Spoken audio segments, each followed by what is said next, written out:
Hi, I'm remodeling another bathroom. I think this will be my fourth bathroom that I have remodeled. Each one is different. Each one has its own challenge. With this one, I'm going with a vintage look. So I chose to put wainscoting on the bottom with a chair rail and a muted green background. I much prefer to have backgrounds to be a neutral or a muted color. I don't like really strong colors on the background. And once you get the wainscoting up and all the molding in the baseboard how you like it, it's a good idea to just paint everything.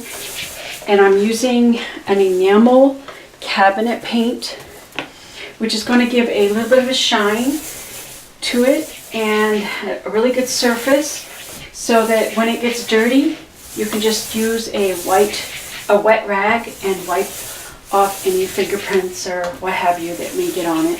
So it makes a really good surface. Plus it will dry with a very smooth texture. Now I've had some challenges with this room because the wall studs are 24 inches apart, which is really annoying. That means that the wall itself has a lot of give and play in it. And that's another reason why I wanted to put something more solid here on the bottom. And having this mold, this chair rail mold, it helps to give more stability to the wall. And plus it makes the wall look straighter. With my paint job, I can kind of disguise the little indentations that are happening. Now, I wanted my molding to grip, to kind of go over and grip the front edge of my wainscoting to help hold it, because the nails weren't really holding real good. I did use glue to attach it, but also used paneling nails to attach the wainscoting. I could have just used this chair rail, but it would have just sat on top. But that wasn't good enough. I needed something to hold the wainscoting. So I used this little piece. It comes out and it comes down, and then I put the chair rail above it. So it makes it a little wider, but it adds another whole dimension to it, which I think is good. And when I'm all finished and I get my floor in, I think I'm gonna build my own baseboard, because I also want the baseboard to be in front of the wall itself, to help hold that wainscoting to the wall, so I don't have a problem with it coming off. So anyways, I will show you the progress of this room as we get going. Right now I need to finish this part.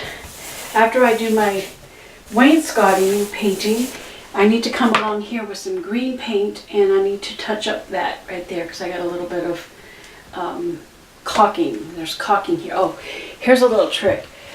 There are some places, you can't tell from your angle that you're looking at it, but there are some places where the space between my chair rail and the wall is thicker. Some places it's thinner, some places it's thicker. And so I actually had a gap down in there. So you know what I did? I took some paper and twisted it and just kind of stuffed it in there, and then so that I could keep this board nice and straight. And then I put my caulking on and let that dry, and it's the type of caulking that you can paint it. So that's what I'm doing right now. I'm painting the wainscoting, the chair rail, and when I get all done with that, I'll come in with a smaller brush and I'll touch up the green paint where the wall meets the top edge of it, so it'll help to disguise the imperfections of that wall.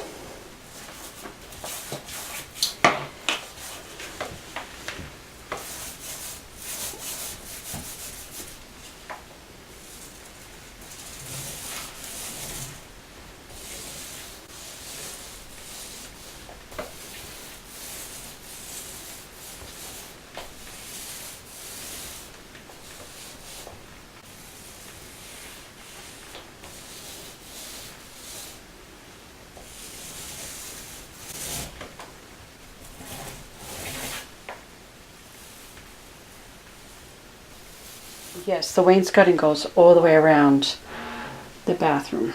I'm really glad that this part of it fit right up underneath my chair rail.